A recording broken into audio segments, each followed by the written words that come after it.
do mundo, onde eu posso ensinar e aprender. A palavra da sabedoria é a nossa EBD. Deus é o nosso diretor, o Espírito Santo nosso professor. A Bíblia é a cartilha que ensina o caminho, a verdade e a vida. Deus é o nosso diretor, o Espírito Santo nosso professor. A Bíblia é a cartilha que ensina o caminho, a verdade e a vida. Olá, pessoal. Bom dia. Que bom estar aqui com vocês para mais uma aula da Escola Bíblica Dominical. E hoje é especial porque nós começamos uma nova série de estudos. Iniciamos hoje uma série de 13 estudos com um tema novo. E sempre que a gente começa um tema novo, né, a gente fica empolgado porque aquele que a gente está estudando é o tema que mais enche os nossos olhos, né? E especialmente eu acho que essa revista que nós vamos iniciar hoje, ela é formidável. Se eu fosse você, eu não perderia nenhum desses 13 estudos que nós vamos iniciar hoje. A nossa revista, ela tem esse seguinte título: Teologia segundo a Bíblia, isto é, Teologia Reformada para você conferir. Nós vamos estudar, então, a partir de hoje, aquilo que se denomina Teologia Reformada. Mas, antes de tudo, eu quero convidar você a fechar os seus olhos e nos dirigirmos a Deus em oração, para que Ele abençoe essa aula e para que nós possamos compreender tudo aquilo que Ele quer transmitir a nós. Vamos lá? Senhor Deus, nosso Pai, muito obrigado por essa oportunidade de estarmos, ainda que virtualmente, ao redor da Tua Palavra, ao redor da Bíblia, para aprendermos da Tua vontade, ó Pai. Revela-nos, ó Pai, tudo aquilo que nós devemos compreender e aprender desta lição, não somente do ponto de vista histórico, identitário, mas também, ó Pai, prático na nossa vida cristã. Abençoa-nos. Em nome do Senhor Jesus, o nosso Salvador. Amém. Vamos lá. Então, nós temos aqui uma revista nova, né, cujo tema é Teologia Reformada. E aí, vem aqui algumas questões. Então, hoje eu já faço a seguinte observação. Hoje nós vamos fazer uma aula um pouquinho mais longa. Não se desespere. Te desafio a ficar até o final para você entender, porque é uma aula de introdução e apresentação da revista, tá? E eu quero fazer algumas reflexões históricas para que a gente possa seguir com a revista, iniciar a revista. O primeiro ponto é: o que é teologia reformada? Porque se a gente vai falar sobre teologia reformada, não adianta eu entrar aqui no primeiro ponto, na primeira lição, se a gente não tiver bem claro na nossa mente o que é teologia reformada. E antes mesmo da gente falar sobre teologia reformada, seria interessante que nós soubéssemos o que é teologia. Então, vamos aqui trabalhar com alguns conceitos e fazer uma breve introdução histórica para que a gente possa conversar aqui sabendo do que nós estamos falando, tá? Então, acompanha aqui comigo. O que significa teologia? Olha só. Teologia, ciência ou estudo que se ocupa de Deus, de sua natureza e seus atributos e suas relações com o homem e com o universo. Conjunto dos princípios de uma religião, de uma doutrina. Então, quando nós falamos de teologia, nós estamos falando de um conjunto de formas de como se compreende Deus. Quem é Deus? Quais são os atributos de Deus? Como que ele se relaciona com o universo? Como que ele se relaciona com o homem? Quando nós estamos falando de teologia, nós estamos falando de quem é Deus. Qual é a relação que ele tem com o homem, com o universo? Ele comanda o universo como soberano que é? Ou ele é um espectador? Ele cria e larga para o mundo se virar sozinho? Qual a relação que existe com o homem? E vejam que a forma como você enxerga essa teologia, isso forma princípios basilares de uma determinada religião. Por isso que pode haver uma teologia diferente para uma religião de uma outra. Uma teologia budista é diferente de uma teologia cristã.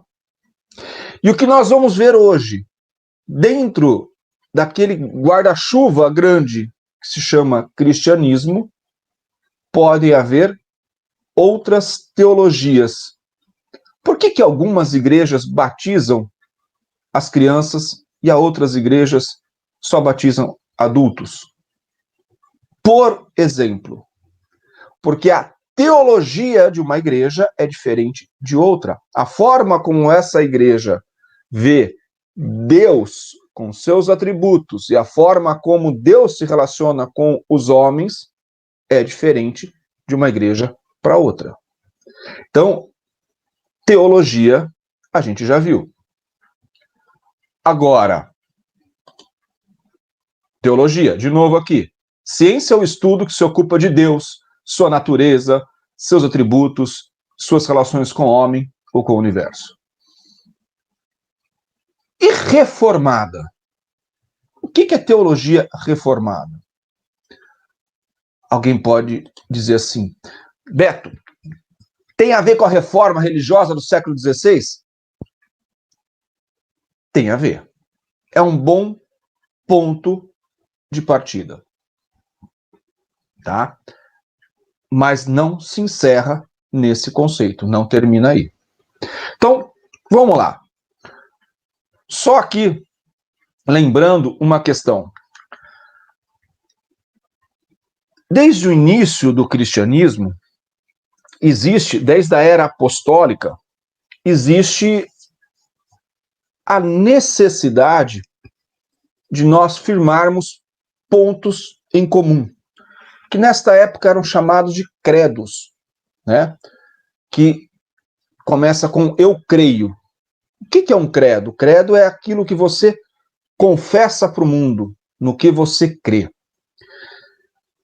E o credo mais conhecido universalmente é o credo apostólico, que tradicionalmente se acredita que os apóstolos utilizavam no momento do batismo, aonde ele era apresentado como uma forma de profissão de fé, de dizer no que se acreditava, tá? Eu vou projetar aqui o credo apostólico. Você já deve ter ouvido em alguma vez na vida. Olha só. Creio em Deus Pai Todo-Poderoso, Criador do céu e da terra. Creio em Jesus Cristo, seu único Filho, nosso Senhor, o qual foi concebido por obra do Espírito Santo, nasceu da Virgem Maria, padeceu sob o poder de Pôncio Pilatos, foi crucificado, morto e sepultado, ressurgiu dos mortos ao terceiro dia, subiu ao céu, está assentado à direita de Deus Pai Todo-Poderoso, donde há de vir para julgar os vivos e os mortos. Creio no Espírito Santo, na Santa Igreja Universal, na comunhão dos santos, na remissão dos pecados, na ressurreição do corpo, na vida eterna. Amém. Esse credo apostólico, ele é lindo. Mas, olha só, ao longo da história da vida cristã, foi necessário outros credos e outras confissões. Porque é como se fosse um guarda-chuva, estou usando essa analogia. Tudo aquilo que se confessa como cristão cabe dentro desse credo, mas há diferenças entre denominações, e essas diferenças são particularidades que vão sendo colocadas dentro do credo. Enquanto nós não falávamos em reforma, esse credo abarcava tudo. E só para que você entenda, tá? A Igreja Presbiteriana adota o credo apostólico. A Igreja Católica também. Quando veio a Reforma Protestante do século XVI, nós temos aqui uma divisão da Igreja Cristã. Né? A Igreja que era uma só, a Igreja Católica Romana, ela foi dividida por conta da Reforma. Tá? E quando a gente fala de reforma, a primeira ideia que nos vem é deste monge aqui, chamado Martinho Lutero, que no dia 31 de outubro de 1517 afixou nas portas da Catedral de Wittenberg 95 teses.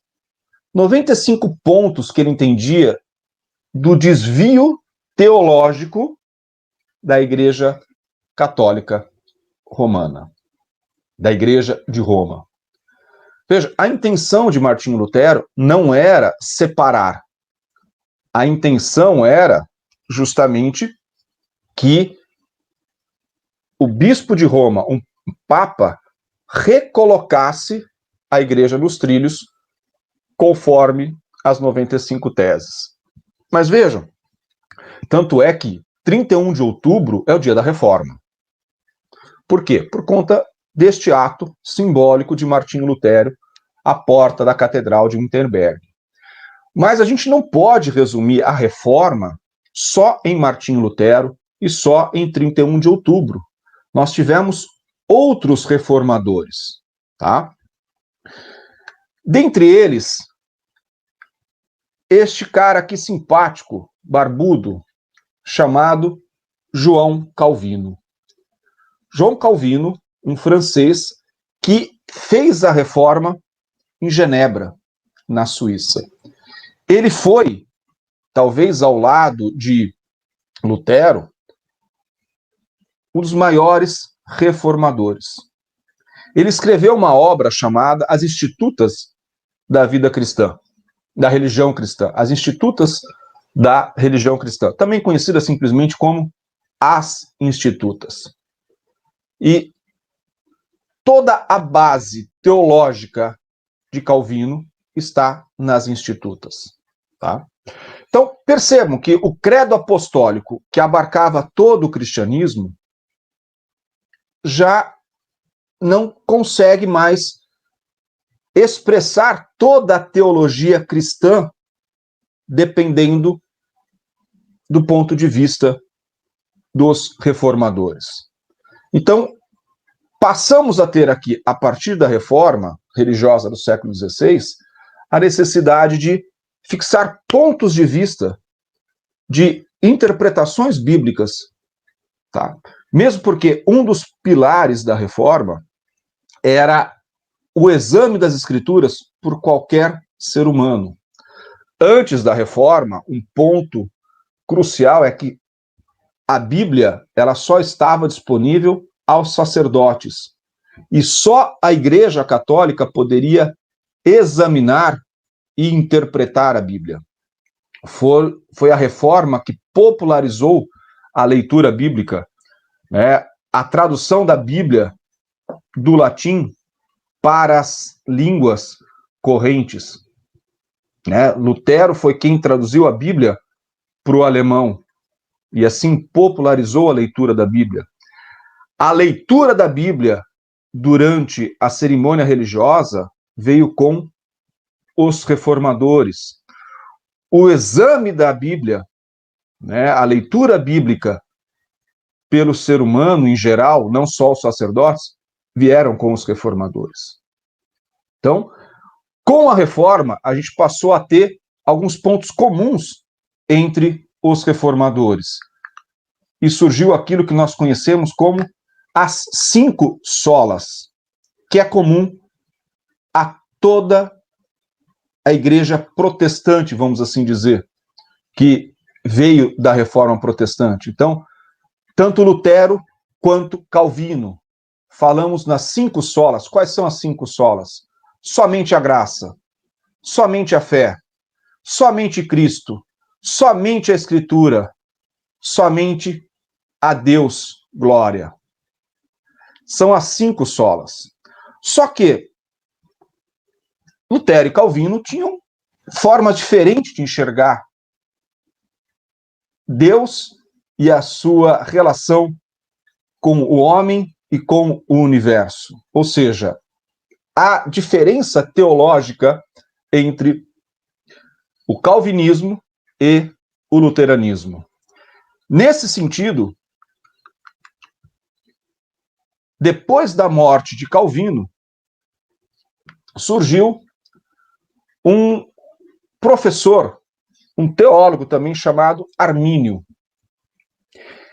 E Armínio escreveu algumas coisas que divergiam do que Calvino escreveu nas Institutas. E os seguidores de Armínio foram chamados de arminianos. E os arminianos apresentaram um documento rejeitando alguns ensinamentos de Calvino. E esses arminianos, ao apresentarem esses documentos, foram chamados de remonstrantes. E veja, isso causou um certo alvoroço ao ponto dos Países Baixos, né, onde está a Holanda, por exemplo, que adotavam uma doutrina calvinista, eram países protestantes de doutrina calvinista, convocarem um sínodo, uma reunião de teólogos, um sínodo, para discutir a apresentação desses pontos que foram elaborados pelos remonstrantes. Esse sínodo ficou conhecido como o Sínodo de Dort, porque foi realizada na cidade de Dort, né? Então, e o resultado deste sínodo ficou conhecido como os cânones de Dort, tá? Deixa eu até mostrar para você, ó. É o que eu tenho aqui, ó. Os cânones de Dort. É a mesma figurinha. O sínodo ficou reunido de 1618 a 1619. E, ao final, foi elaborado um documento chamado de cânones, rebatendo os remontantes. E os remontantes apresentaram 5 pontos. Os cânones de Dort rebateram 5 pontos. E esses 5 pontos ficaram conhecidos como os 5 pontos do calvinismo. Tá?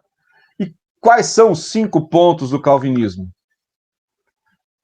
Total depravação do homem, eleição incondicional, expiação limitada, irresistível graça e perseverança dos santos.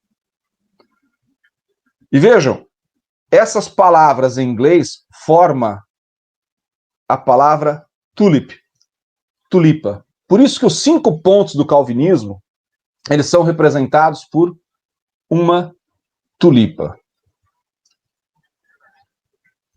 Ok, então nós partimos de algo maior.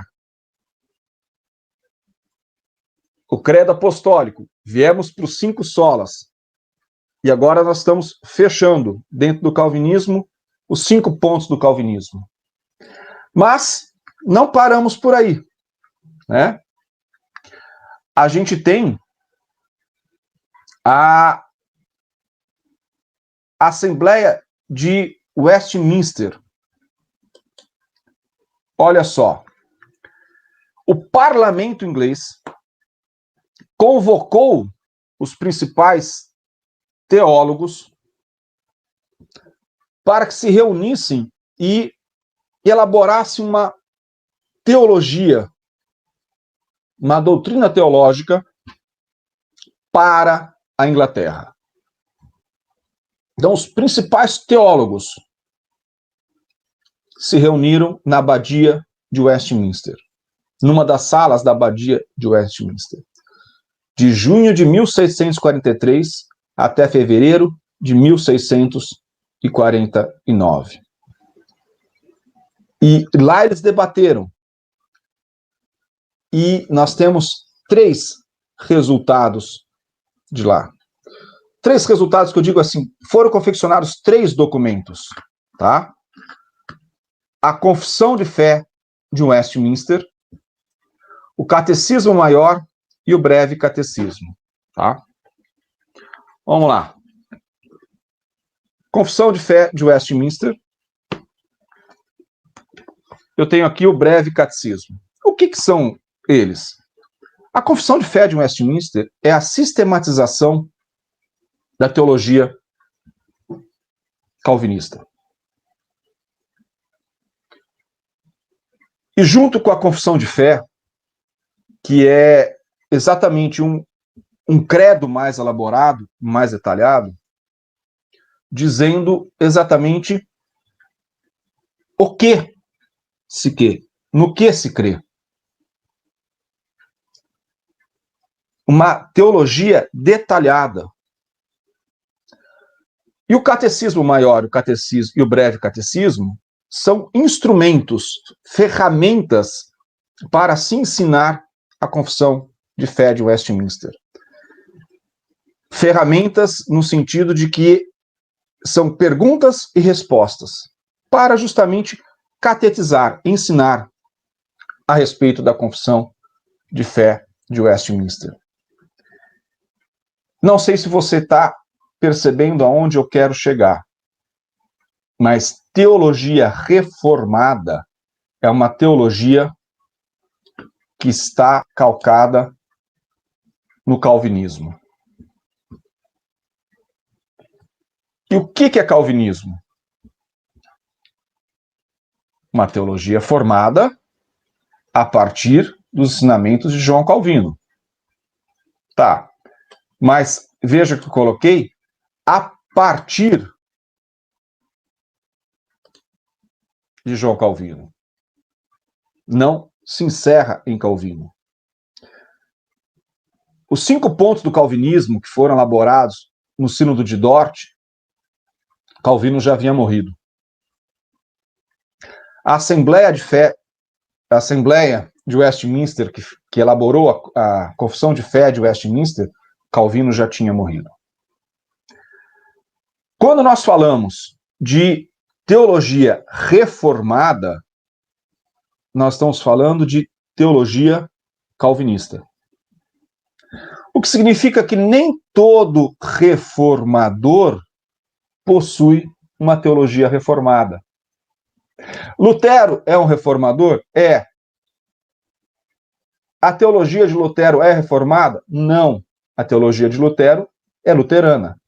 A igreja luterana adota uma teologia luterana. Os arminianos, lembram que se opuseram a alguns ensinamentos de Calvino, e daí surgiu o Sínodo de Dort, com os 5 pontos do calvinismo, refutando os arminianos, dos arminianos surgiu a Igreja Metodista. Então a Igreja Metodista não tem uma teologia reformada. E os batistas? Alguns batistas são reformados. Por quê? Porque adotam uma teologia calvinista. Então, nem toda a igreja protestante ela é reformada. O que significa, trazendo para os dias mais atuais, que nem todo evangélico é reformado. Os pentecostais e neopentecostais não são reformados. Tá? Então, quando nós falamos em teologia reformada, nós falamos de uma teologia calvinista. Aqui nós já estamos começando a delimitar o tema da nossa revista. Agora, qual é a importância de uma confissão de fé na nossa vida cristã? Por que a gente precisa ter uma confissão de fé de Westminster? E nós vamos ver que a nossa revista, ela vai, toda a lição, ter uma fundamentação na confissão de fé de Westminster. Qual é a importância da gente ter uma confissão de fé? Para isso, eu vou chamar aqui o presbítero Eduardo. Eu quero que ele explique, porque ele tem uma analogia formidável da importância da confissão de fé dos credos na vida cristã. Du, vem aqui, explica aqui pra gente. Aqui do Alistair McGrath, que é um teólogo, ele é um cientista lá de Oxford, tá? E ele escreveu aqui A Fé e os Credos, e num dos capítulos ele coloca que na igreja tinha um rapaz que estava frequentando ali um grupo de oração e era um lavrador, um senhor idoso. E chega uma hora que ele chega e ele fala assim: toda essa maldita coisa é incompreensível.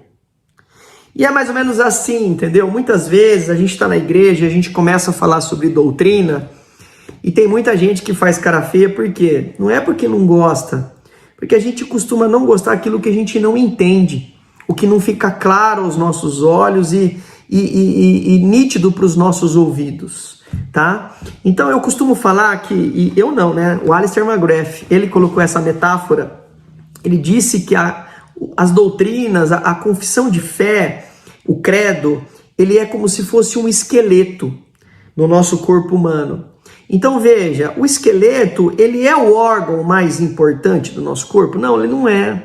Ele não é. O órgão mais importante são os órgãos mesmo, a parte, o coração que bate, o cérebro que pensa, o aparelho digestivo, que na minha opinião é o mais importante, né? Porque ele faz a digestão, tudo. Por que será, né, gente? Mas assim, os órgãos que estão, eles que têm vida, eles que trazem vida para o organismo. Mas diz uma coisa para mim, se não tivesse o esqueleto, esses órgãos ficariam em pé? Não ficariam, né? Então veja, o esqueleto, que é o credo, que é o que nós vamos ver hoje, ele dá estabilidade para aquilo de mais vivo que a gente tem, tá? Ou a gente pode dizer ainda o seguinte, o credo, leia comigo aí, ó, não é um fim em si mesmo, mas ele é uma janela. Ou seja, eu estou num lugar fechado e eu consigo ter a visão de algo além. O credo é aquilo além. Ele é uma lente. Ou seja, ele me traz foco na minha leitura. É como se eu estivesse aqui olhando um texto todo cheio de letrinha. Aí eu chego aqui perto e mostro para você com a minha lente uma palavra. Então, por exemplo, eu aproximo e mostro a palavra Jesus. Aí você fala assim, puxa vida, então é esse o papel do credo. O credo é ele pegar um monte de coisas relacionadas a uma religião e falar assim, ó, tem tudo isso, mas presta atenção nisso. Esse é o papel do credo, tá? Então o foco dele é para nós chegarmos numa finalidade que está além dele. Por isso que se a gente ficar falando aqui sobre doutrina, credo e tudo mais, são só palavras, eles estão isolados, eles estão fora de contexto. Mas quando a gente trabalha um credo, uma confissão de fé, ou, dizendo melhor aqui, uma teologia reformada, né? Você vai perceber que ela, dentro de uma comunidade, ela sendo vivida na comunidade, ela produz uma fé viva. E aí a gente começa a chegar no fim que nós desejamos. Entendeu? A confissão de fé, ela dá unidade. Ela não é o fim em si mesmo, mas ela busca aclarar aquilo que interessa. Ela busca aclarar Deus e a revelação que Ele fez a nós, como criaturas que fomos criados à sua imagem e semelhança. Tá? Eu queria mostrar para você aqui uma imagem. Esse é o Muro dos Reformadores, que está lá na Suíça. Tá? E aqui, da esquerda para a direita, nós temos Guilherme Farel. Quem era Guilherme Farel? Era um reformador que estava em Genebra, e quando de passagem Calvino chegou em Genebra, Guilherme Farel persuadiu Calvino a permanecer em Genebra. Calvino foi não só um teólogo, mas foi um administrador em Genebra. E um revolucionário, gente. Em pleno século XVI, escolas públicas, onde mulheres também estudavam. Hospitais públicos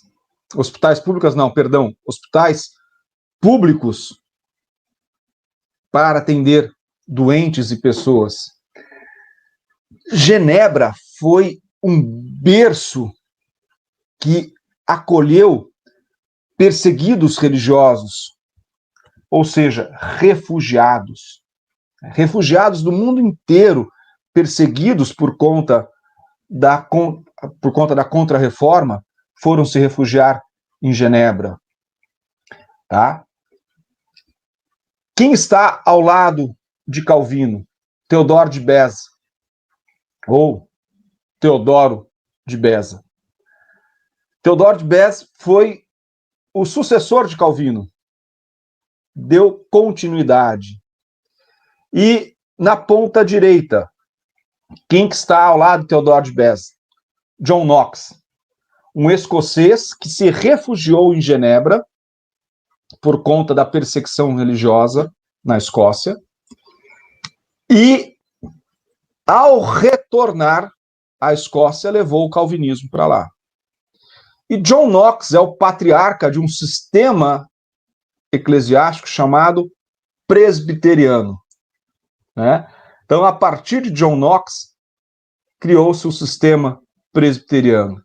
Veja que eu não estou falando de teologia presbiteriana, estou falando de sistema presbiteriano, porque o presbiterianismo é um sistema de governo eclesiástico, um sistema de governo a partir de presbíteros, de concílio de presbíteros, de anciãos. Por isso que é chamado Igreja Presbiteriana. E o patriarca da Igreja Presbiteriana é John Knox. Mas a teologia da Igreja Presbiteriana, ela é calvinista, ou seja, é reformada. Tá? Percebam que são 4 reformadores, que são 4 heróis da fé. Talvez você nunca tenha ouvido falar de um deles. Calvino, eu acho que sim. Guilherme Farel, quem é Guilherme Farel? Teodoro de Beza, quem é Teodoro de Beza? John Knox, talvez você seja presbiteriano e não tenha ouvido falar em John Knox. Veja, isso é uma falha histórica, apenas então somente. Porque nós não elevamos essas 4 figuras a figuras para serem adoradas, como se fossem isentas de pecado e de falhas. Não, muito pelo contrário, são pessoas humanas com as suas falhas, com seus defeitos, mas que foram usados por Deus. né? Nós não reconhecemos os 4 como infalíveis. Eles são heróis, mas nós não os canonizamos. Isso fique bem claro aqui para a gente. Tá bom? Agora, então, dá para a gente começar a nossa lição. Dá para a gente começar a conversar a respeito da primeira lição, tá? Aliás, não dá ainda. Eu quero mostrar para vocês quais são as lições que nós vamos estudar. Então, vamos lá. A primeira lição, que é a que nós vamos começar hoje, daqui a pouco, a única regra de fé e prática. Nós vamos falar da Bíblia, tá? A segunda lição, nós vamos ter como pastor a soberania do Senhor. A terceira lição, somente a graça. A quarta lição, somente a fé. A quinta lição, somente a Cristo. A sexta, glória somente a Deus. Percebam que nós estamos passando aqui pelos 5 solas, tá? A sétima lição, as marcas da verdadeira igreja. A oitava lição, a graça comum. A nona lição, o culto cristão. A 10ª lição, os sacramentos. São 2. Tá? O batismo e a Santa Ceia. E por que alguns protestantes batizam as crianças e outros não? Teologia reformada vai explicar. A Igreja Católica batiza as crianças, assim como nós, reformados, também batizamos. Mas sobre a mesma interpretação, com o mesmo significado? Também não. 11ª lição, o sacerdócio universal dos crentes. Tá? Nós não precisamos de um mediador com Cristo. Nós temos acesso direto a Deus através de Cristo. Religião e Estado. O que a teologia reformada fala sobre o Estado confessional, o Estado laico? Qual é a relação que deve existir entre a Igreja e o Estado? E, por fim, uma fé bíblica, histórica e confessional. Eu, se fosse você, não perderia nenhum desses estudos. Tá? Fica a dica. Bom? Mas vamos começar hoje com a nossa primeira lição, então. Única regra de fé e prática contra a ameaça da tradição e do autoritarismo. E para isso eu convido você a abrir a sua Bíblia em 2 Timóteo, capítulo 3, versículos 14 a 17. Confere aqui comigo. Olha só. Paulo escrevendo a Timóteo: Tu, porém, permanece naquilo que aprendeste e de que foste inteirado, sabendo de quem o aprendeste, e que, desde a infância, sabes as sagradas letras que podem tornar-te sábio para a salvação pela fé em Cristo Jesus. Toda a Escritura é inspirada por Deus e útil para o ensino, para a repreensão, para a correção, para a educação na justiça, a fim de que o homem de Deus seja perfeito e perfeitamente habilitado para toda a boa obra. Eu vou reler aqui a parte final. Toda a Escritura é inspirada por Deus e útil para o ensino, para a repreensão, para a correção, para a educação na justiça. Para qual finalidade? A fim de que o homem de Deus seja perfeito e perfeitamente habilitado para toda boa obra.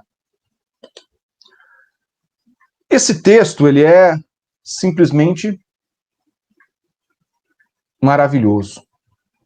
E nós começamos aqui o estudo da teologia reformada com a primeira sola Escritura. somente a Escritura. Esse foi um ponto em que a reforma religiosa bateu. Somente a Escritura.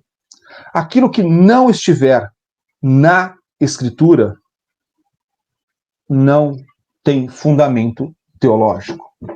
Não deve existir. A Bíblia deve ser a última palavra. Vocês vão perceber que todas as revistas, todas as lições dessa revista, elas estão elaboradas no seguinte ponto.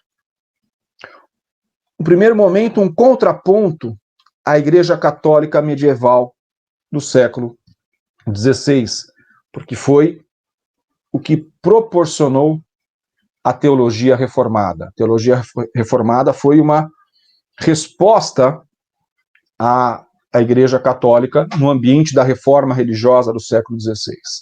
E no segundo momento, nós vamos trazer isso para a própria Igreja evangélica.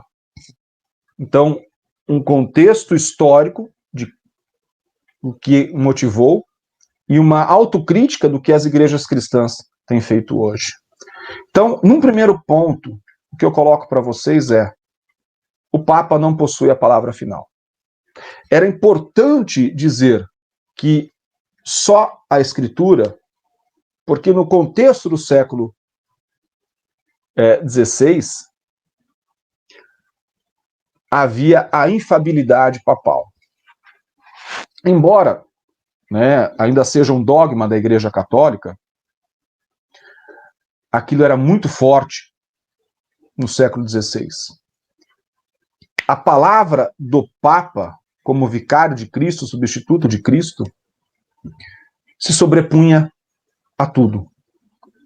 O Papa, ele tinha a última palavra. Tá? E os reformadores precisaram bater o ponto.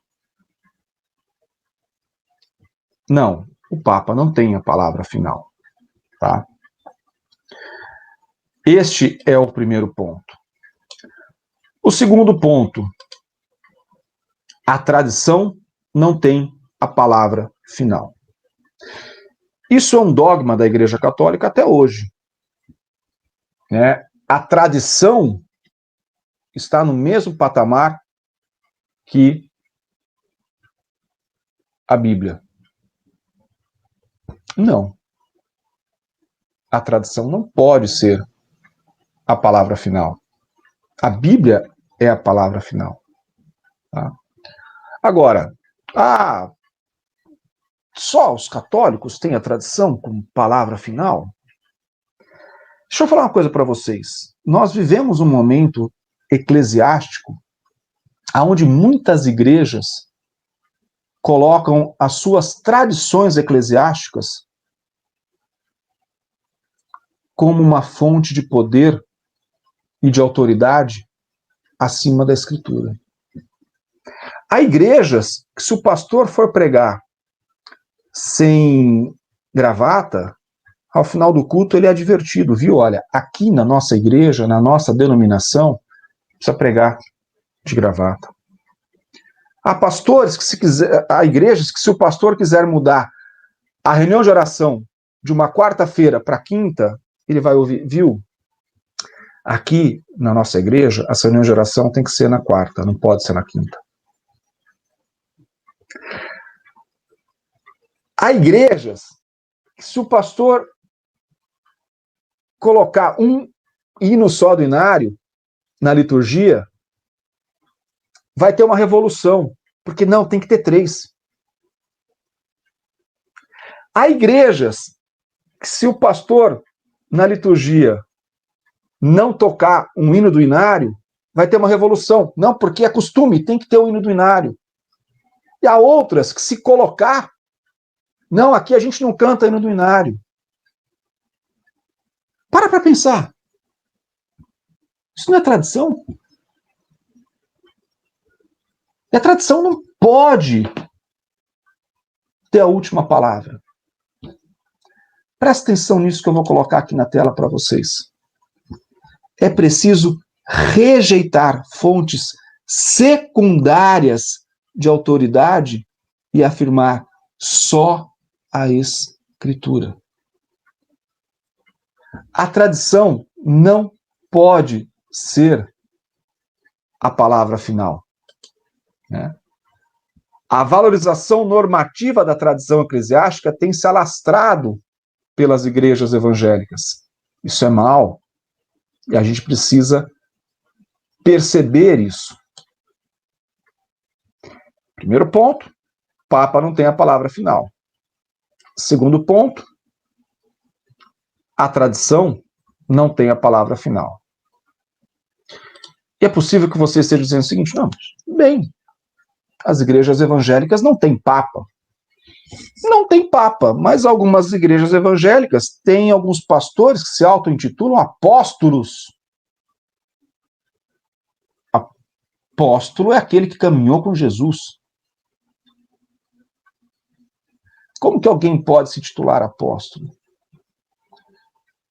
Há algumas autoridades eclesiásticas no meio evangélico que não ostentam o título de Papa, mas se comportam como autoridades supremas da sua denominação. E quando eu digo sua, não é a qual lhe pertence, a qual ele é dono.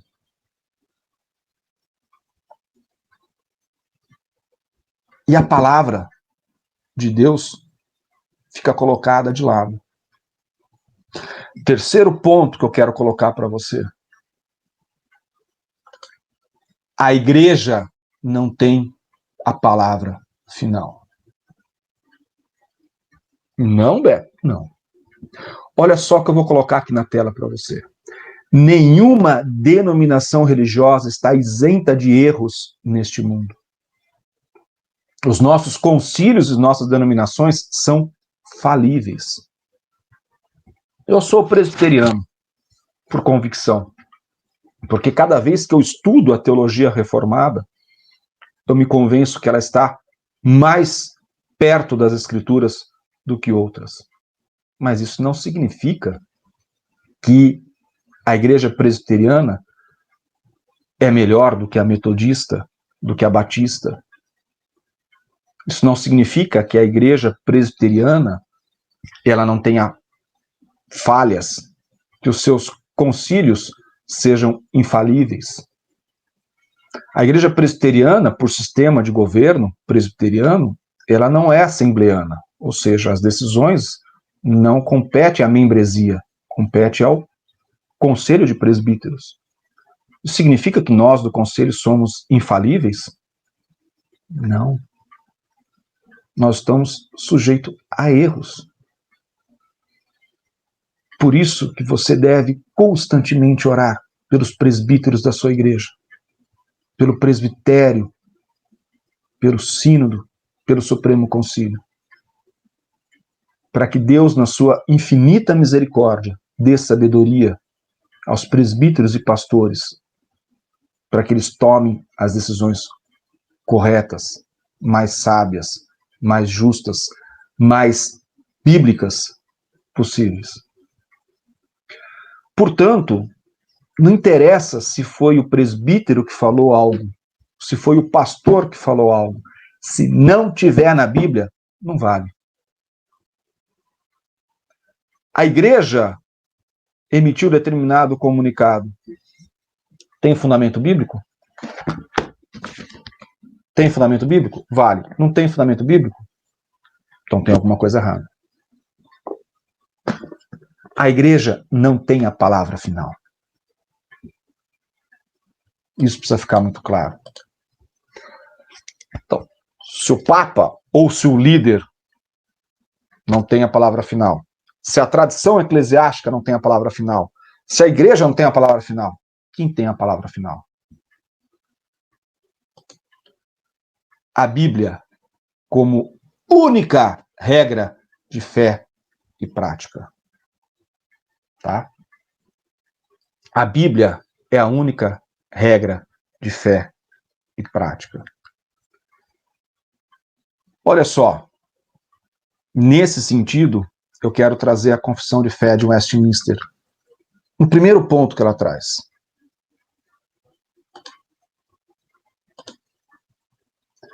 Olha só. Deixa eu colocar ela inteira aqui na tela. À luz da natureza e das obras da criação e da providência, manifestam de tal modo a bondade, a sabedoria e o poder de Deus que os homens são inexcusáveis. Todavia, elas não são suficientes para dar aquele conhecimento de Deus e de sua vontade, que é necessário à salvação. Por isso, agradou ao Senhor, em diversos tempos e diversos modos, revelar a si mesmo e declarar sua vontade à sua igreja. Depois, para melhor preservação e propagação da verdade, para o mais seguro estabelecimento e conforto da igreja, contra a corrupção da carne e contra a maldade de Satanás e do mundo, foi o Senhor igualmente servido fazê-la, escrever toda. Isso torna as Escrituras Sagradas indispensáveis, tendo cessado aqueles antigos modos de Deus revelar a sua vontade ao seu povo. Você pode estar pensando no primeiro momento, mas, Beto, a sua aula tem uma certa incoerência, porque você está falando agora que só a Escritura, mas você trouxe o credo apostólico, você trouxe as 5 solas, você trouxe os 5 pontos do calvinismo, a confissão de fé de Westminster. Como é que você pode falar de só a Escritura? Posso falar de só a Escritura. Porque tanto a confissão de fé de Westminster, quanto os 5 pontos do calvinismo, quanto as 5 solas, só existem para mostrar através da lente, mostrar através da janela, que nem o Eduardo colocou aqui pra gente, que é só a Bíblia que vale. Todos esses documentos históricos e teológicos têm a finalidade de aclarar que a Bíblia é a única fonte de teologia possível. E vejam, esse primeiro ponto da confissão de fé de Westminster diz que nós temos 2 revelações. Deus se revela de 2 maneiras. Uma revelação geral e uma revelação específica. A revelação geral ocorre, deixa eu voltar aqui, ó, através da luz da natureza e das obras da criação e da providência. O que está querendo dizer aqui? Deus se revela a todos, até quem nunca viu uma Bíblia, até para quem nunca ouviu uma pregação do Evangelho. Ele se revela pelas obras da natureza, aquilo que tem ao redor, pelos astros, né? pelo dia que se inicia com o nascer do sol, pela noite que se apresenta e pelo renovar das manhãs, né? Pela sua natureza ele se manifesta, pela consciência humana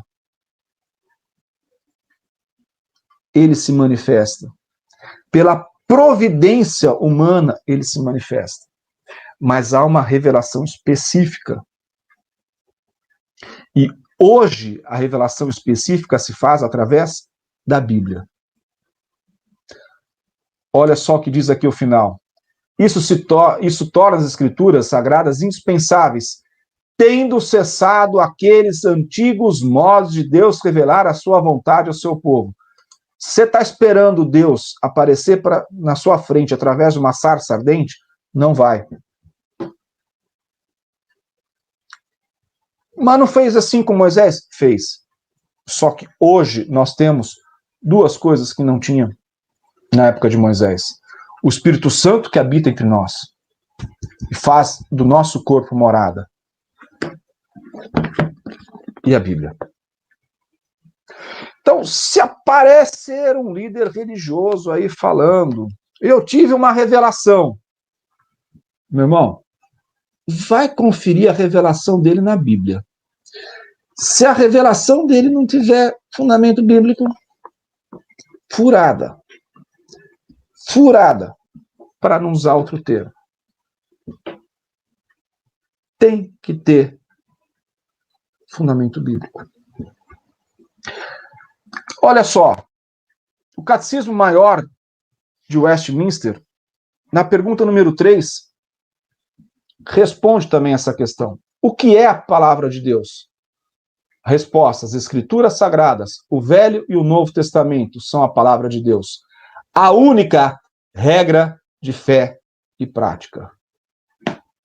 A nossa regra de fé e de prática cristã não está em autoridade religiosa, não está em práticas eclesiásticas, ou seja, costumes e tradições da igreja, não está em autoridade da igreja, mas a nossa regra de fé e prática está essencialmente no texto bíblico. Caminhando aqui para a nossa conclusão, tá? A Bíblia, ela é a palavra de Deus. Ela não contém. Ela é a palavra de Deus. Nada está acima da Bíblia em termos de autoridade, tá? Então, assim, só para você entender, eu vou pegar aqui, ó, o Catecismo, Confissão de Fé de Westminster, os cânones de Dort. Estão aqui. A Bíblia está acima de tudo isso.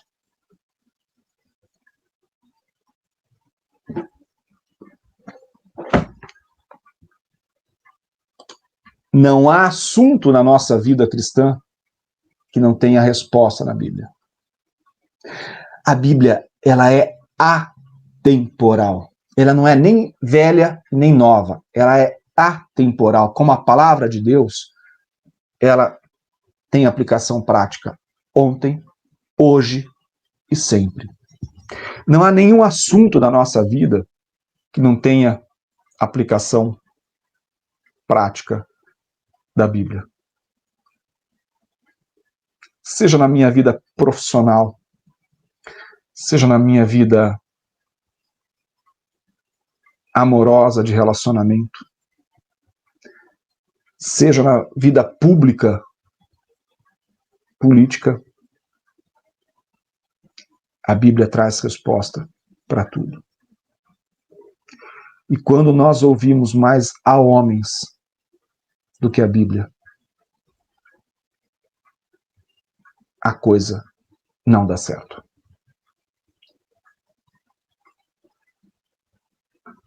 A Bíblia é a única regra de fé e prática.